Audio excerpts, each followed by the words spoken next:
오늘 말씀 이사야 28장은 에브라임 지파에 대한 예언입니다. 심판의 예언인데 에브라임 지파, 그 조상이 에브라임이죠. 이 에브라임은 요셉의 차남입니다. 근데 요셉의 차남임에도 불구하고 그 할아버지 야곱에 의해서 형 므낫세보다도 더 먼저 되는, 더 크게 되는 그 복을 받은 사람입니다. 에브라임이 받은 복을 한번 살펴보면 창세기 48장 19절이죠. 그의 아버지가 허락하지 아니하며 이르되 나도 안다 내 아들아 나도 안다. 그도 한 족속이 되며 그도 크게 되려니와 그의 아우가 그보다 큰 자가 되고 그의 자손이 여러 민족을 이루리라 하고, 아우임에도 불구하고 장자의 복을 받은 것입니다. 이렇게 큰 자가 되고 여러 민족을 이룰 것이라는 복을 받은 이 아들, 그 에브라임이 오늘 이 본문에서 심판의 예언을 받는 것입니다. 사실 그 이후에 하나님께서 이 에브라임과 또 형 므낫세에게는 특별한 복을 주셨는데, 그 복은 사실 그 앞에 그 요셉의 받을 복을 자녀들이 또 이어서 받게 된 것입니다. 이스라엘 지파, 그러면 12지파인데 그 야곱의 자녀들이, 그 12명의 아들들이 그 각 지파의 그 우두머리 조상이 되죠. 그런데 그 중에서 레위는 주님의 일을, 하나님의 일을 하는 사람들이라 빠지게 되고, 그 다음에 요셉이 빠지면서 요셉의 두 아들이 그 지파의 이름을 올리게 됩니다. 그러니 이것이 참으로 큰 복입니다. 이렇게 예언된 대로 하나님께서는 이들에게 큰 복의 복을 더하셨습니다. 그런데 문제는 무엇이냐? 오늘 본문 1절에 보면 이사야 선지자는 에브라임 지파의 술 취한 자들, 교만한 자들, 뒤에 보면 이들이 지도자임을 알 수 있습니다. 이들이 문제였던 것입니다. 1절 말씀 우리 같이 읽도록 하겠습니다.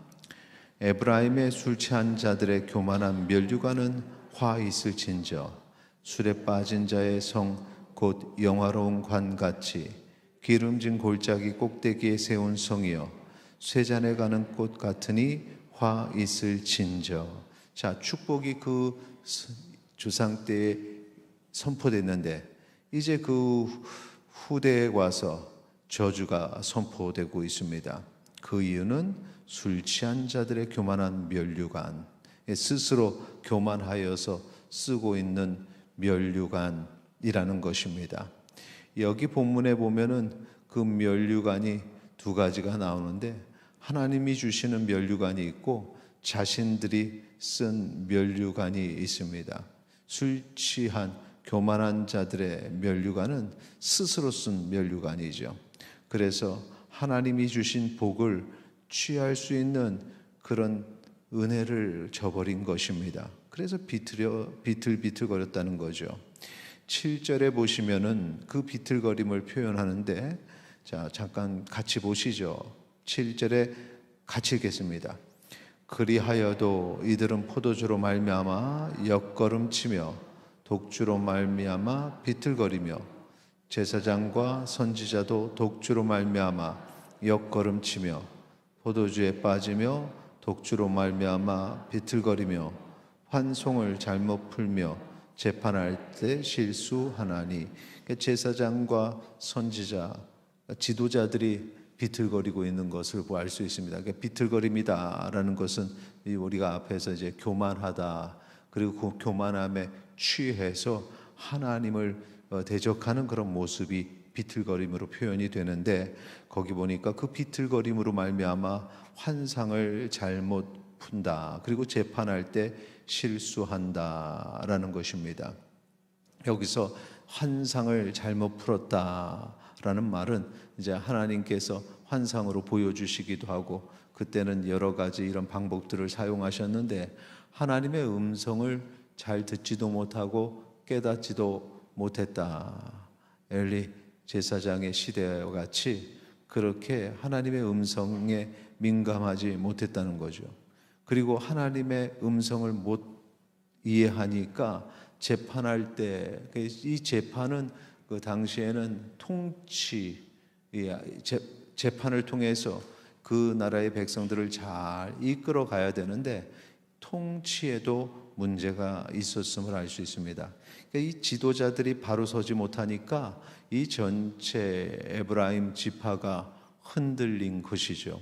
그리고 여기서 에브라임 지파는, 이 에브라임 지파가 하나님께서 복을 주셔가지고 그 북이스라엘을 대표하는, 남유다와 함께 그 북이스라엘을 대표하는 그런 대표적인 지파가 되었는데도 불구하고, 그럼에도 불구하고 그렇게 흔들렸다. 그래서 북이스라엘 전체가 하나님 앞에 범죄하게 되는 그런 모습들을 우리가 보게 된 것입니다. 하나님의 말씀을 이해하지 못하니 하나님의 말씀대로 살지 못하는 것은 당연하고, 그렇게 하나님의 말씀대로 살지 못하니 하나님께서 원하시는 일을 하지 않았고, 그러니 그 사회에 어떤 일이 벌어졌냐? 12절 말씀에 알 수 있습니다. 우리 12절 말씀 같이 읽겠습니다. 전에 그들에게 이르시기를 이것이 너희의 안식이요 이것이 너희 상쾌함이니 너희는 곤비한 자에게 안식을 주라 하셨으나 그들이 듣지 아니하였으므로. 그러니까 지도자들을 통해서 하나님께서 원하시는 건 곤비한 자에게, 그러니까 가난하고 고난 가운데 있고 힘든 가운데 있는 이들에게 안식을 주는 것, 지친 자에게 평안을 주는 것, 이런 지도력을 발휘하기를 원했는데 그렇게 하지 않았다라는 것입니다.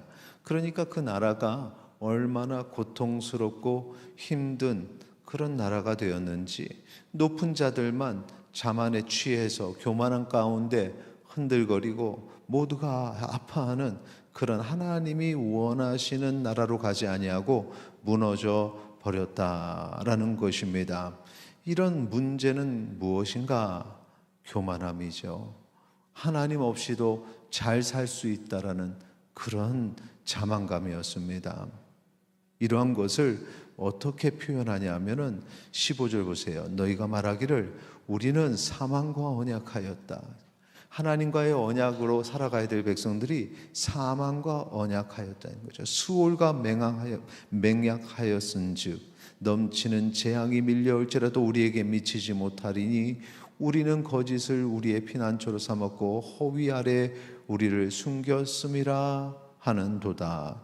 그러니까 하나님이 보시기에 하나님이 그들을 지키시고 보호하셔서 환난 가운데에서도 지켜주실 하나님과 하나님의 백성의 관계가 되어야 되는데, 하나님의 백성이 하나님의 백성의 이름을 버리는 순간 그들이 이제는 멸망이다가 아니라, 아니야, 우리는 이 멸망 가운데에서도 보호받을 수 있어, 이 근거 없는 자신감들을 가지고 있었던 것입니다. 그런데 하나님의 심판 앞에 피할 수 있는 사람들은 없습니다. 결국은 이들은 밟힘을 당한다는 거죠. 심판을 당한다는 것입니다. 결국에 훗날에 이들은 단과 베델에 산당을 짓고 금송아지 우상을 세우는 그런 아주 악한 죄를 저지르다가 아수르를 통해서 멸망하게 됩니다. 이 이사야 시대에 아수르가 점점 강성해졌다고, 그리고 이 아수르를 통해서 북이스라엘과 남유다가 고통을 당했는데 결국에는 이 북이스라엘이 멸망을 당하게 된 것입니다.